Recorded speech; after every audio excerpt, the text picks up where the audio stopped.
بسم اللہ الرحمن الرحیم۔ السلام علیکم۔ سٹوری البم میں خوش آمدید۔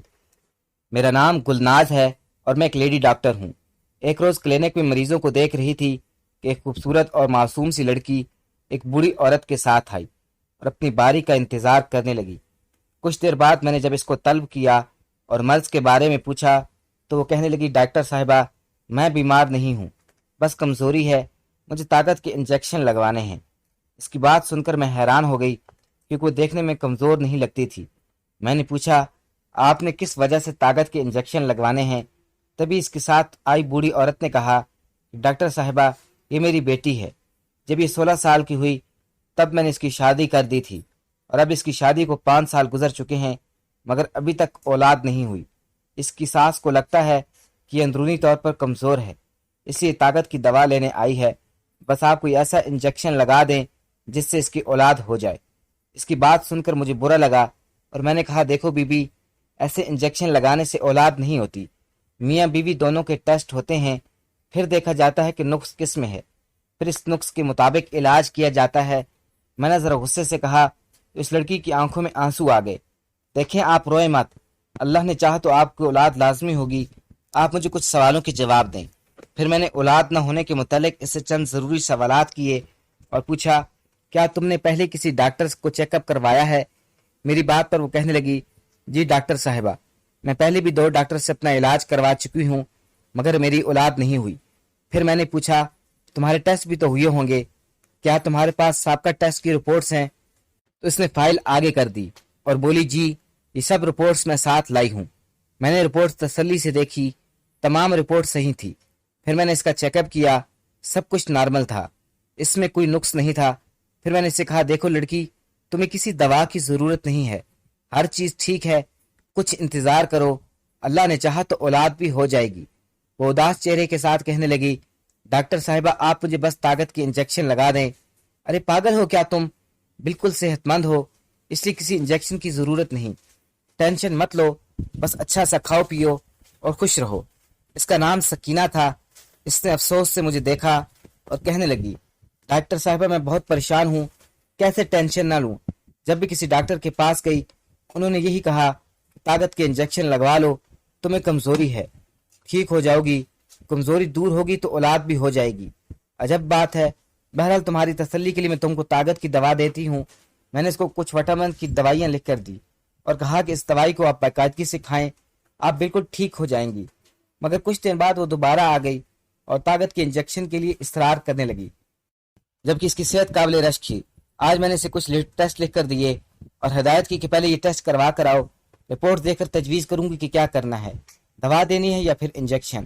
وہ چپ کر کے چلی گئی اور 1 ہفتے بعد وہ ٹیسٹ کی رپورٹس لے آئی۔ سب کچھ ٹھیک تھا، بظاہر کمزوری نہ تھی اور کسی قسم کی کوئی بیماری بھی نہ تھی۔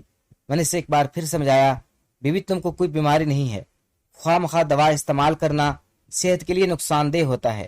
لیکن وہ میری بات نظر انداز کر کے کہنے لگی، کوئی 2 دوا دیں یا پھر کوئی ایسا انجیکشن لگا دیں جس سے میں حاملہ ہو جاؤں۔ میں نے کہا، دیکھیں میرے پاس کوئی ایسا انجیکشن نہیں۔ اس کے اصرار کرنے پر آج مجھے بہت غصہ آیا، بڑی عجیب لڑکی ہے، میری بات سمجھ ہی نہیں رہی۔ میں نے دوا دینے سے انکار کر دیا اور کہا، اب بغیر وجہ مفت کی فیس دینے ادھر مت آنا، کسی اور ڈاکٹر کے پاس چلی جانا، میں کسی کو خواہ مخواہ بلا وجہ دوا دینا صحت کے لیے نقصان دہ سمجھتی ہوں۔ میری بات سن کر وہ مایوس ہو گئی اور اس کی آنکھوں میں آنسو بھر آئے۔ تبھی اس کی ماں بولی، ڈاکٹر صاحبہ اگر یہ بیمار نہ ہوتی تو ہم یہاں آپ کے پاس کیوں آتے؟ ہماری محلے دار عورتوں نے آپ کی بہت تعریف کی، تبھی ہم آپ کے پاس آئے ہیں کہ آپ قابل لیڈی ڈاکٹر ہیں اور اللہ نے آپ کے ہاتھ میں شفا دی ہے۔ ہم بھی اسی یقین کے ساتھ آئے تھے اور مجھے بڑی امید تھی کہ آپ کے علاج سے میری بیٹی کو اولاد ہو جائے گی، مگر آپ ڈاکٹر لوگ نہ جانے توجہ کیوں نہیں دیتے؟ دیکھیں بی بی، ڈاکٹر بیمار پر ضرور توجہ دیتا ہے، جو بیمار نہ ہو اسے بلا وجہ دوا دینا بیکار ہوتا ہے۔ یہ کہہ کر جب میں نے سکینہ کی طرف نظر کی، وہ باقاعدہ رو رہی تھی، اس کا چہرہ آنسوؤں سے بھیگا ہوا تھا۔ مجھے خفگی سی ہوئی کہ ان بات سے اس کو ٹھیس پہنچی۔ تب میں نے اس سے ہمدردی سے پوچھا کہ سکینہ سچ بتاؤ، تمہارے رونے کی وجہ کیا ہے؟ کیونکہ تم میں جسمانی طور پر کوئی نقص نہیں اور نہ ہی کوئی بیماری ظاہر ہوئی۔ اگر میں تمہیں کوئی انجیکشن یا دوا دوں گی تو وہ تمہارے لیے نقصان دہ ہوگی۔ میں نے ایک بار پھر اسے تسلی دینے کے لیے کہا کہ اچھا مجھے اب اچھا بات بتا دو تاکہ میں تمہارا مناسب علاج کر سکوں۔ وہ بول نہ پا رہی تھی اور روتی جا رہی تھی، جبکہ اس کا رونا مجھے تردد میں ڈال رہا تھا۔ تبھی میں اس کی ماں سے مخاطب ہوئی، آپ ایسا کریں، آپ ان کو سول اسپتال میں پروفیسر عزیزہ کو دکھا دیں، میں پرچہ لکھ دیتی ہوں۔ میں کچھ لکھنے ہی لگی تھی، اس کی ماں بولی، ڈاکٹر ان کو بھی دکھا چکی ہوں، مگر کوئی ڈاکٹر پیر فقیر تک نہیں چھوڑا، اب آپ کے پاس آئے ہیں۔ اماں، اولاد اللہ کی دین ہے، جب ہونا ہوگی تو ہو جائے گی، تمہاری لڑکی کو آخر کس بات کا ڈر ہے؟ آپ سمجھدار ہیں ڈاکٹر صاحبہ، اولاد نہ ہوگی تو اس پر سوتن پڑ جائے گی۔ اچھا تو یہ بات ہے سکینہ، تبھی تم پریشان ہو؟ صرف یہی نہیں، مجھے طلاق بھی ہو سکتی ہے، اس لیے علاج کے لیے بھٹک رہی ہوں۔ میری ساس کہتی ہے تم بہت کمزور ہو، میں نے ہزاروں روپے خرچ کر دیے، جہاں جاتی ہوں ڈاکٹر کہہ دیتی ہیں کہ جسمانی کمزوری ہے، اسی وجہ سے تم کو اولاد نہیں ہوتی، اس لیے طاقت کے انجیکشن لیتی ہوں۔ کیا تمہارا خاوند اور سسرال والے پڑھے لکھے لوگ ہیں؟ میں نے سوال کیا۔ جی نہیں ڈاکٹر صاحبہ، وہ ان پڑھ لوگ ہیں، لیکن میں نے 12 جماعتیں پاس کی ہیں۔ تمہارا شوہر کہاں ہے؟ کیا اسی شہر میں ہے؟ نہیں، وہ سعودیہ میں مزدوری کرتا ہے، سال میں 1.5 ماہ کی چھٹی پر آتا ہے۔ میری اصل پریشانی یہ ہے کہ ساس اب میرے شوہر کی دوسری شادی کروانا چاہتی ہے۔ اس کے سارے رشتہ دار میرے خاوند کو اکسا رہے ہیں کہ اب تم پہلی بیوی کو چھوڑ دو، یہ تمہیں کبھی بھی اولاد نہیں دے سکتی، تم دوسری شادی کر لو، اس عورت سے اولاد نہیں ہوگی۔ بیکار وقت ضائع نہ کرو، خاوند تو کچھ دن رہ کر چلا جاتا ہے، اس کے پیچھے ساس اور نندے مجھے ذہنی اذیت دیتی ہیں، تاکہ میں خود طلاق لے لوں یا گھر چھوڑ کر چلی جاؤں۔ مجھے سکینہ کی باتیں سن کر افسوس ہوا۔ میں نے پوچھا، اب تمہارا شوہر کب لوٹے گا؟ کہنے لگی 15 روز یا پھر 1 ماہ میں آنے والا ہے۔ اچھا، جب وہ آ جائے تم اس کو میرے پاس لے آنا، میں اس کو سمجھاؤں گی، شاید اس میں کوئی خرابی ہو یا اس کو علاج کی ضرورت ہو۔ دیکھو، اس میں کوئی شرم والی بات نہیں، اپنے شوہر کو تسلی سے سمجھانا، جیسے عورت میں مسئلہ بن سکتا ہے ویسے مرد میں بھی مسئلہ بن جاتا ہے، اور علاج کے بعد سب ٹھیک ہو جاتا ہے۔ باہر دیگر مریض خواتین انتظار کر رہی تھی، لہٰذا میں نے ان کو کہا کہ اب لوگ جائیں اور 15 روز بعد آ جانا۔ جب سکینہ کا شوہر آ جائے تو وہ بوجھل دل کے ساتھ چلی گئی۔ میرے دل بھی بوجھل ہو گیا، کیونکہ مجھے معلوم تھا کہ سکینہ کے دکھ کا میرے پاس کوئی علاج نہیں۔ دن گزرتے گئے اور 3 ہفتوں بعد یہ ماں بیٹی دوبارہ آ گئی۔ سکینہ کے چہرے پر آج بھی ملال اور اداسی پھیلی ہوئی تھی۔ میرے کلینک آنے سے کافی دیر پہلے آ چکی تھی، لہذا سب سے پہلے انہی کی باری تھی۔ میں نے فوراً ان کو اندر بلا لیا اور پوچھا، سکینہ کیسی ہو؟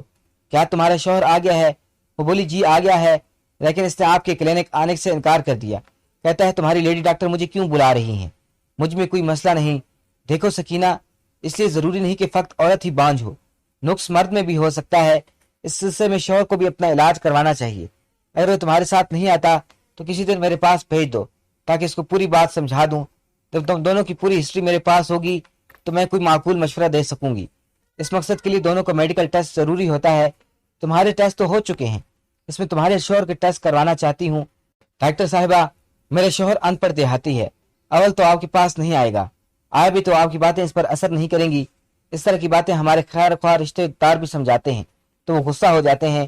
میں نے اپنے شوہر کو بہت سمجھایا، مگر وہ یہ بات ماننے کو تیار نہیں کہ مرد میں بھی نقص ہو سکتا ہے، بس وہ یہی کہتا ہے تم اپنا علاج کرواؤ، تم بانجھ ہو۔ میں نے کہا، دیکھو بی بی، رپورٹس کے مطابق تم بالکل ٹھیک ہو، تم بانجھ نہیں ہو۔ اب اپنے شوہر کو لانا تمہارا کام ہے، میرے پاس نہیں آ سکتا تو کسی اور ڈاکٹر سے چیک اپ کروا لو، مکمل علاج کی بس یہی ایک صورت ہے۔ صحیح رہنمائی کرنا میرا فرض تھا، سو تم کو بتا دیا، باقی اب تمہارا اپنا مسئلہ ہے۔ وہ ایک بار پھر مایوسی سے رو دی اور جاتی ہوئے بولی، میں ایک بے بس عورت کیا کر سکتی ہوں، میں تو خاوند کے پیار کی 2 بول کو ترس رہی ہوں، وہ کیا میری بات مانے گا اور کیا مسئلہ حل کرے گا؟ یہ کہتی ہوئی وہ لڑکی آنسو پوچھتی ہوئی چلی گئی۔ اسے ایسا روتا ہوا دیکھ کر مجھے بہت دکھ ہوا، کاش میں اس کی کوئی مدد کر سکتی۔ میں روز 20 مریض دیکھتی تھی، لیکن اس عورت میں نہ جانے کیا بات تھی، اس کے لیے دل سے دکھ محسوس ہو گیا تھا۔ سوچ رہی تھی کہ جہالت کے سبب ہمارے وطن میں کتنے اندھیروں نے پنجے گاڑے ہوئے ہیں، انسان خود عقل سے بیگانہ ہو جائے تو دوسرا کوئی اس کے لیے کیا کر سکتا ہے۔ لا علمی بھی تو آدمی کو مایوسی کے اندھیرے میں گرا دیتی ہے۔ سکینہ کا انجام بھی آخر یہی ہوگا، اس کا شوہر دوسری شادی کر لے گا اور وہ لوگ اس کی زندگی اجیرن کر دیں گے، پھر نوبت طلاق تک پہنچ جائے گی اور یہ خوشی کا سورج پھر کبھی نہ دیکھ سکے گی۔ نہ جانے ایسی معصوم لڑکیوں کا کیا قصور ہوتا ہے جو برسوں سے جہالت کی چکی میں پستی آ رہی ہیں۔ ابھی میں انہی سوچوں میں گم تھی، نرس نے اندر آ کر بتایا کہ وہ ماں بیٹی ابھی گئی نہیں، بلکہ انتظار میں پڑی کرسیوں پر بیٹھی ہوئی ہیں۔ شاید سکینہ اپنی آنکھوں سے بہتے ہوئے آنسو کے تھم جانے کا انتظار کر رہی تھی۔ میں نے جب سب مریض چیک کر لیے اور ابھی کلینک سے باہر نہ گئی، تبھی میں نے نرس سے کہا کہ اگر وہ بیٹھی ہیں تو ان کو اندر بھیجو۔ وہ دونوں دوبارہ اندر آ گئیں۔ سکینہ کی آنکھیں رو رو کر لال ہو چکی تھی۔ میں نے اسے اپنے پاس بٹھایا اور کہا، دیکھو میں سمجھ سکتی ہوں کہ تم پر کیا بیت رہی ہے، مگر تمہیں اکیلے علاج سے کچھ نہ ہوگا، تمہارے شوہر کو اپنا علاج کروانا پڑے گا۔ تم نا امید نہ ہو اور حوصلہ رکھو اور اللہ سے دعا کرو۔ میں کچھ انجیکشن لکھ کر دے رہی ہوں، کچھ دن لگوا لو، یہ طاقت کے لیے ہیں، اللہ بہتر کرے گا۔ نسخہ ہاتھ میں لے کر اس کی کچھ تسلی ہو گئی۔ میں نے سوچا کچھ دن میں اس کا عارضی علاج جاری رکھنا چاہیے تاکہ اس کی تسلی ہو جائے۔ وہ چند دن آتی رہی اور انجیکشن لگواتی رہی۔ پھر ایک روز ایسا ہوا کہ اس نے اسپتال آنا بند کر دیا۔ میں نے نرس سے پوچھا کہ سکینہ پھر نہیں آئی۔ نرس کہنے لگی، ڈاکٹر صاحبہ آخری انجیکشن لگوانے آئی تھی، اس کے بعد اس کی ماں آئی۔ اس نے بتایا کہ سکینہ کو اس کے خاوند نے طلاق دے کر گھر سے نکال دیا اور اس صدمے سے بیمار پڑ گئی ہے۔ وہ لوگ اسے کسی اور اسپتال لے جا رہے تھے۔ کچھ دن بعد نرس کو پتہ چلا کہ سکینہ کے شوہر نے دوسری شادی کر لی۔ شاید بوڑھی عورت نے اس کے ساتھ رابطہ رکھا ہوا تھا۔ نرس کئی بار سکینہ کے گھر اس کو انجیکشن لگانے جاتی رہی۔ اس اطلاع سے مجھے بہت دکھ ہوا۔ سکینہ کا چہرہ میری نظروں میں گھوم گیا، جس پر ہر دم خوف کے سائے رہا کرتے تھے۔ بالآخر اس کا خوف حقیقت کا روپ دھار چکا تھا۔ کچھ عرصے بعد اس کی یاد ذہن سے محو ہو گئی۔ مریضوں کو جھرمٹ میں میری زندگی کے لہر و نہار اسی طرح گزرتے جا رہے تھے۔ میرے پاس اس جیسی کئی لڑکیاں آتی جاتی رہیں جن کے ساتھ یہی مسئلہ ہوتا۔ ڈاکٹر بھلا کس کس کو یاد رکھتے ہیں۔ مجھے سچ میں سکینہ کا سن کر بہت دکھ ہوا تھا۔ سوچا تھا کسی دن اس کے گھر جاؤں گی، مگر میں کام میں اتنی مصروف ہو گئی کہ مجھے جانا ہی بھول گیا۔ اس واقعے کے 2 سال گزر گئے۔ ایک روز میں اپنے کلینک پر بیٹھی تھی کہ سسٹر نرگس نے بتایا کہ شفیق نامی نوجوان آپ سے ملنا چاہتا ہے اور وہ خود کو سکینہ کا شوہر بتاتا ہے۔ کون سکینہ؟ میں نے نرس سے پوچھا۔ ڈاکٹر صاحبہ آپ بھول گئیں، وہی جو اولاد کے لیے طاقت کے انجیکشن لگوانے آتی تھی اپنی بوڑھی ماں کے ساتھ۔ اچھا ٹھیک ہے، مجھے یاد آ گئی، تم اسے اندر لے آؤ۔ تم اندر لے آؤ اس کے شوہر کو۔ تھوڑی دیر بعد ایک نوجوان خوش شکل اور مہذب سا میرے کمرے میں آیا۔ میڈم یہ آپ سے ملنا چاہتے ہیں۔ نرگس نے تعارف کرایا۔ میں نے انہیں بیٹھنے کو کہا اور پوچھا، شفیق صاحب آپ مسئلہ بتائیے۔ تو بولا، اس وقت بیٹھنے کا وقت نہیں، میری بیوی سکینہ کی طبیعت ٹھیک نہیں، وہ گاڑی میں بیٹھی ہے، ایمرجنسی ہے، پلیز آپ اس کا چیک اپ کر لیں۔ اچھا ٹھیک ہے، لیبر روم کھلوا دو۔ میں نے سسٹر سے کہا، آپ بیوی کو سہارا دے کر اندر لے آئیے۔ سسٹر نرگس ویل چیئر گاڑی کے پاس لے گئی۔ اسے شفیق کے ساتھ مل کر سکینہ کو گاڑی سے اتارا اور لیبر روم میں لے آئی۔ جب لیبر روم میں گئی، مجھے دیکھ کر اس کے چہرے پر ایک مسکراہٹ پھیل گئی۔ اس کی حالت سے دکھائی دے رہا تھا کہ وہ ماں بننے والی ہے۔ میں نے خوش ہو کر کہا، دیکھا اللہ کتنا غفور رحیم ہے، آج اللہ نے تمہیں اولاد کی نعمت بھی دی، دیکھو اب تم ماں بننے جا رہی ہو۔ کتنی مایوس تھی، تب تم کچھ ہی دیر میں اس نے خوبصورت بیٹے کو جنم دیا۔ اگلے روز جب اس کی حالت سنبھلی تب میں خود اس سے ملنے گئی۔ میرے پوچھنے پر پہلے اس نے بتانا شروع کیا کہ اس سے پہلے شوہر نے طلاق دے دی، پھر اس نے بڑی دھوم دھام سے دوسری شادی اپنی خالہ کی بیٹی سے کی کہ اب میری اولاد ہو جائے گی، مگر اس کو اولاد پھر بھی نہ ہوئی۔ مگر اللہ نے مجھ پر کرم کیا، میں دوسری شادی نہیں کرنا چاہتی تھی، ماں نے مجبور کیا اور میری دوسری شادی کرا دی، اور اللہ نے مجھے شادی کے پہلے سال ایک رات کی خوشی دے دی۔ اللہ کے کرشمے ہیں ڈاکٹر صاحبہ، میرے نصیب میں دوسری شادی لکھی تھی کیونکہ میرے مقدر میں اولاد تھی، تبھی طلاق کا دکھ ملا تھا اور تب میں رو رو کر نڈھال تھی۔ کہتے ہیں نا ہر دکھ کے بعد خوشی ملتی ہے، اب میں بہت خوش ہوں۔ میرے یہ شوہر بہت اچھے ہیں، پڑھے لکھے بھی ہیں، میری ہر بات مانتے ہیں، میری صحت کا بہت خیال رکھتے ہیں۔ شادی کے بعد میں دوسرے شہر چلی گئی، مگر ارادہ کیا تھا کہ بچہ آپ کے پاس ہی پیدا کروں گی۔ جب پیدائش کا وقت آیا تو اپنے شوہر سے کہا کہ وہ مجھے آپ کے پاس لے آئے۔ سکینہ واقعی بہت خوش تھی، اور کیوں نہ ہوتی، آج اسے ایک اچھے جیون ساتھی اور بیٹی کی پیدائش سے قرار جو مل گیا۔ وہ صاحب اولاد ہو چکی تھی، مگر اس کا سابقہ شوہر ابھی تک اولاد کی نعمت سے محروم تھا۔